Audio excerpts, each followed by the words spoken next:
كيف أنت يا والد؟ كيف حالك؟ الحمد لله. جمعتك مباركة. الله يبارك فيك. مو السبب مو حصل لك؟ هذا بدي جانا عبد السلام السارة الدلال وهذاك بدي عم علي بدي صبوح أنا كذب بكذب من كذب من جاي يحرقني وهو جاي يحرقني من عليه بعد من نازل أكمل مشوار نازل ورجع ثانية ربط فعلي ما فيش فعلي هذا الدبياس هذا الدبياس علم الدبياس بعد ما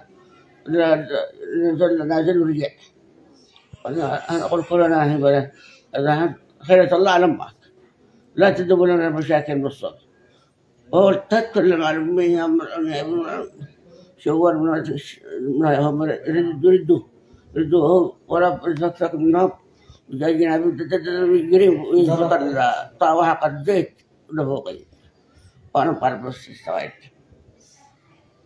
حاطوها الله أدري دعوة مظلوم وانت واحد منهم قدر الأنبياء رجال الأمن إن شاء الله بيقوموا بالواجب.